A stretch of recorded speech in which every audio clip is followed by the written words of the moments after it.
Life in an American West frontier town was fast, brutal, and oftentimes deadly. For amongst the get-rich-quick settlers were bands of outlaws, fighters in saloon shootouts, bordello owners, and fallen women. Creede in Colorado isn't as famous in American history as, say, the Wild West towns of Deadwood or Tombstone, but it is certainly a mining town with an equally wild story to tell. It was given its name after that of a prospector following a rich discovery of silver in 1889, which saw its population rise from 600 that year to 10,000 by the end of 1891.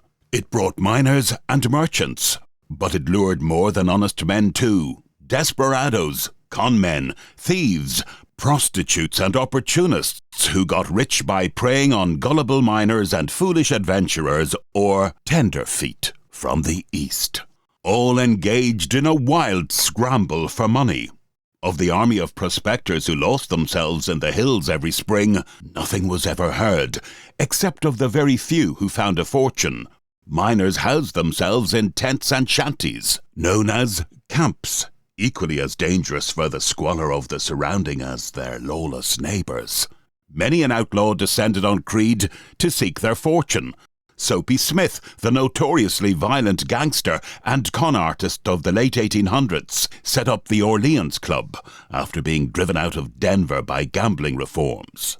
He soon began running hustles as the uncrowned king of Creede's gambling paradise and criminal underworld, where saloon brawls and killings of betting stake jumpers were frequent. Among the gambling dens, the scores of men who lost from $1 to $1,000 every night kept their own secret. But if one man won 100, you would have heard the barber tell the city marshal that Reddy Quartz broke the bank at Bannigan's last night. Too easy.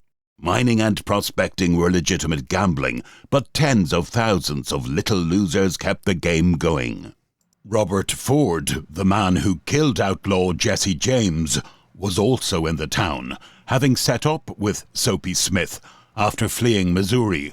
He was later killed by Ed O'Kelly in Creede, along with William Sidney, Cap Light, the first deputy sheriff of Creede, and brother-in-law of Soapy Smith, and Bat Masterson, the famous gambler and frontiersman. Today, you will hear a contemporary journalist's account of life in Creede in 1892, at a time when it was at the height of its mining boom. Find out how the discovery of silver attracted thousands of fortune seekers to this mountainous frontier, half of which were gamblers, the rest chancers, cutthroats, and the scruff of civilization.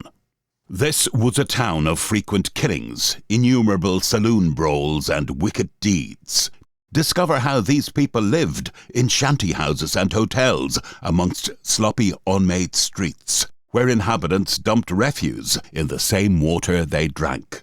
Greenhorn arrivals to this notorious town were just as likely to fall victim to sickness as quickly as they were to its gambling scams. Before we move on, if you're interested in history like this, and you want to find out more about what life was really like for people in the past, please consider subscribing for more content. If you'd like to support what we make for you, check out the description for links to ways you can help us to continue bringing the past alive. Creede, though only 6 months old, 1892, is today the banner mining town of Colorado.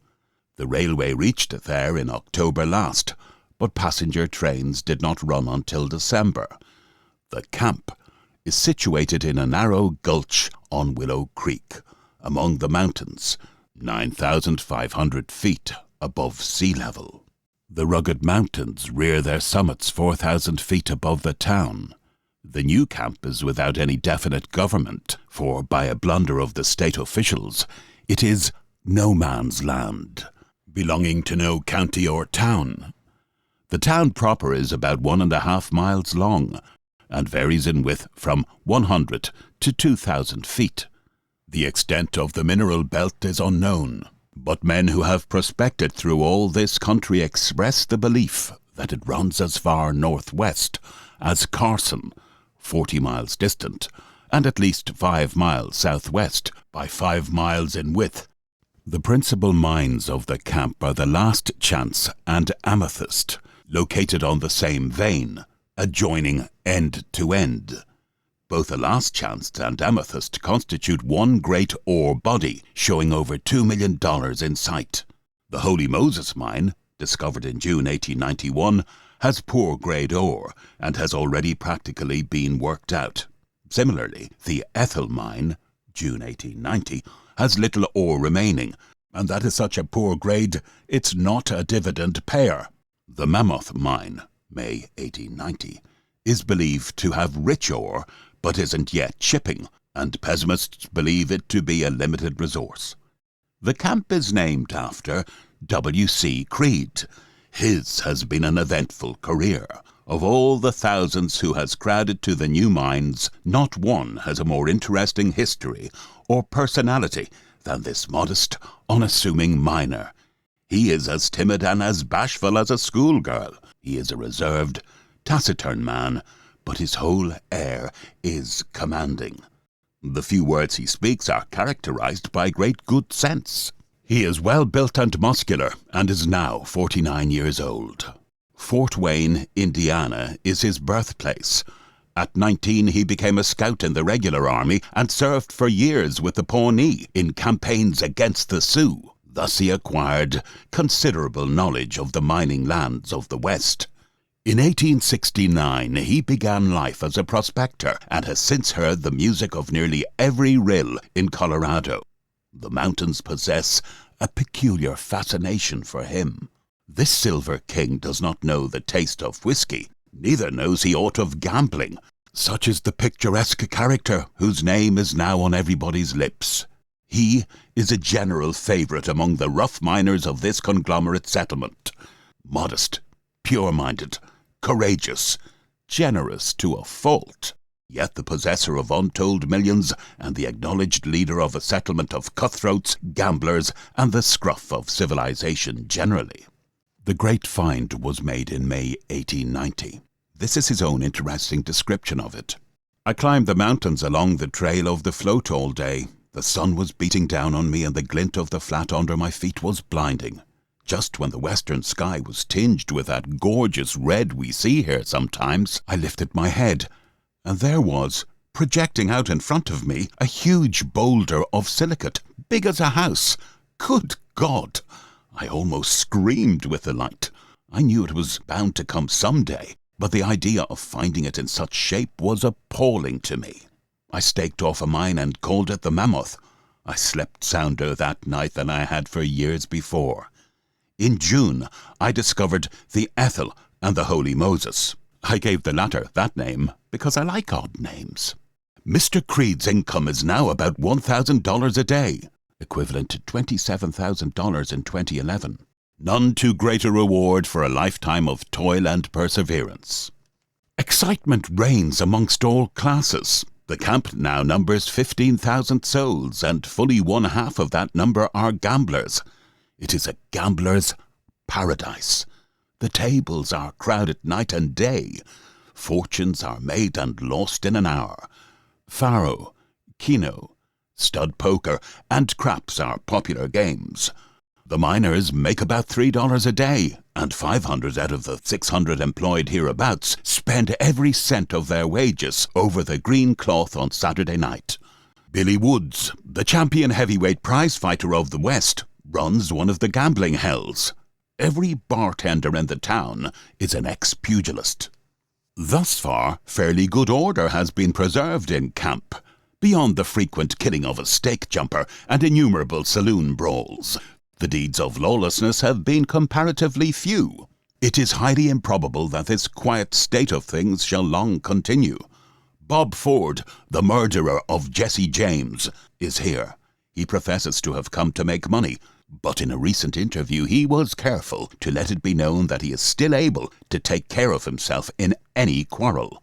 Bat Masterson, a noted frontier marshal, is the manager of a gambling house. He is one of the nerviest men in the West, and it will go hard with any gambler who raises a row in his establishment. Masterson has already killed 20 men. Others equally well known are in town, and the future peace and order of the town does not look assuring. There are now published in Creede 3 daily newspapers, The Amethyst, News and Candle. They are all sprightly little sheets and are a daily reflex of camp life. Let a new claim be staked off in the snow, and the local newspapers write it up in the most elaborate style, being always scrupulously careful to predict for it a richer yield than Comstock or Molly Gibson. The 1859 discovery of the Comstock lode in Virginia City created a silver rush and generated vast fortunes. The Molly Gibson is a silver mine in Aspen, Colorado. Every man and woman in a camp of any note considers the reporter slow or incompetent if his or her name doesn't appear in each of the papers every evening in some connection. The editors know what class of news their readers want, too, and are careful that nothing creeps into their columns calculated to give offence to the most captious. For instance, about 2 weeks ago, there was a shooting scrape in the Orleans Saloon, in which one man got 7 bullets put into him and another had both thumbs shot off. This is the account of the affair, as it appeared in one of the papers. We understand that several shots were fired near a well-known saloon on Cliff Street last night. One man was slightly wounded and has been carried to Pueblo by his friends. The boys will have fun, but don't mean to hurt anybody. Notwithstanding the general prevalence of wickedness or disorder, there is a strong law and order population in the city. Capitol Hill is the residence of Creede's 400. The residences are not palatial or pretentious. 3 of them are 2 stories high, but the majority of them are only 1, and the most commodious contains only 3 rooms. They are built of green lumber, and, of course, when the summer sun gets a fair whack at them, there will be shrivelling and a shrinking that will make them all the more picturesque. And, too, their foundations are rather groggy affairs, but they fulfil all the present conditions. And that's all the most exacting of the Creede's 400 demand at this chrysalis stage of the young metropolis's development. On the evening of February 22nd, a grand ball was given by the elite of the town. All the ladies were dressed in handsome ball costumes, and the décolleté gown, a dress which exposes the neckline, was there in force. The men, or a great many of them, wore the conventional swallow-tail broadcloth, a full dress jacket with tapering tails at the back. Living in Creede is very expensive. A meal costs $1. Beer costs 15 cents a glass, or 80 and 40 cents a bottle. Whiskey that will not kill cannot be got for less than 25 cents a drink, and the bartender is careful that your libation is not too large at that. Horses or burros, an old Spanish word for donkeys, to ride over the mountains are hired at 50 and 25 cents an hour.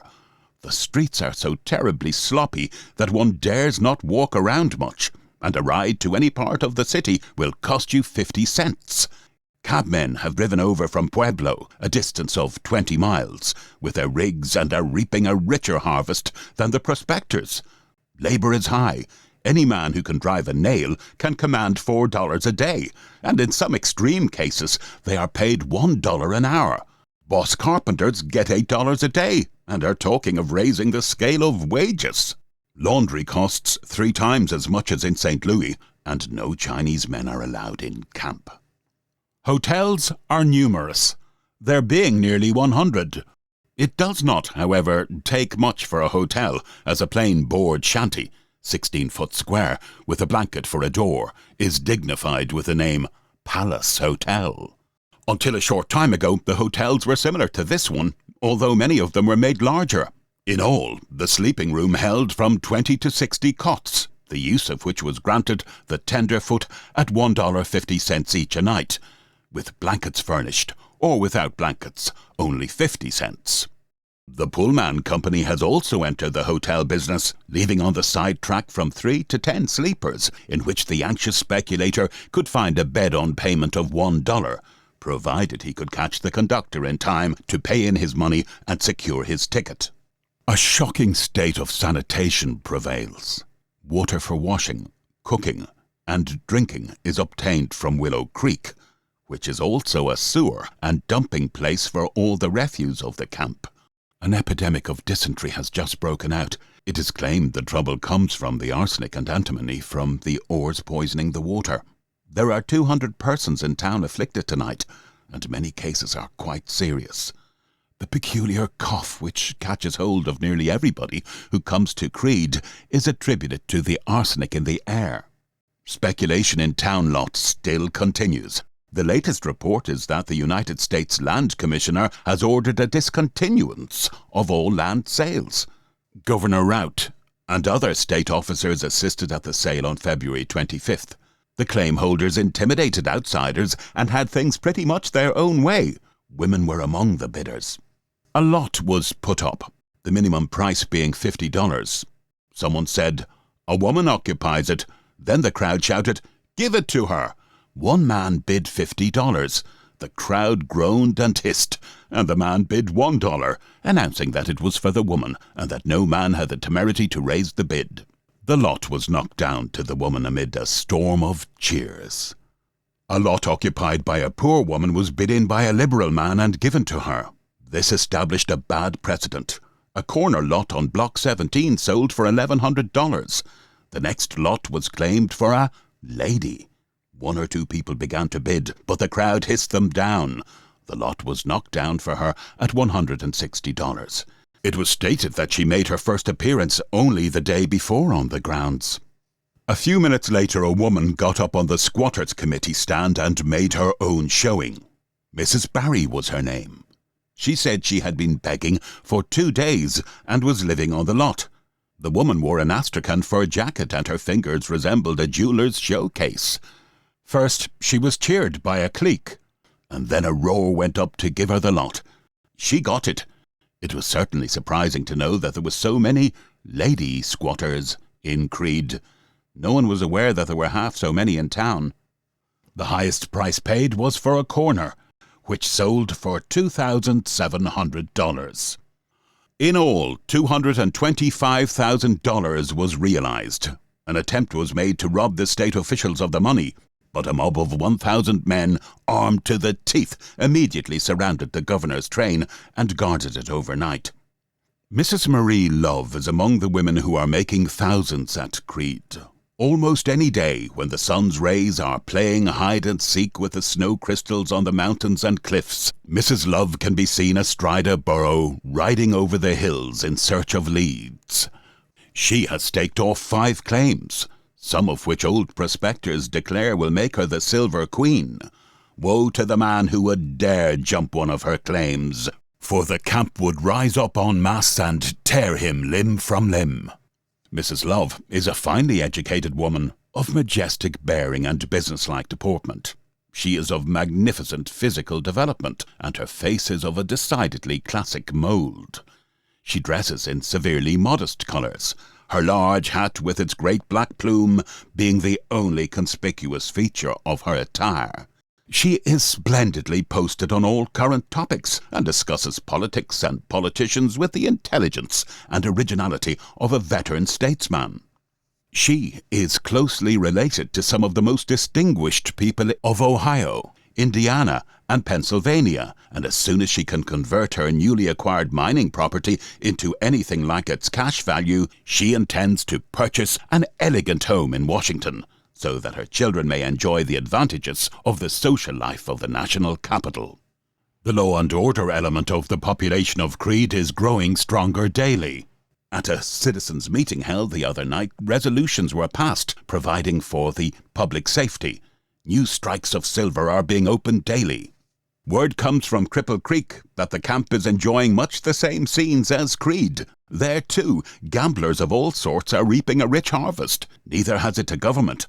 A vigilance committee runs the town. The boom was soon to be followed by bust, with many of Creede's buildings destroyed by fire on the 5th of June 1892, and with the price of silver collapsing the following year with the 1893 repeal of the Sherman Silver Purchase Act. Creede's short-lived but remarkable story as a Wild West frontier town came to an end.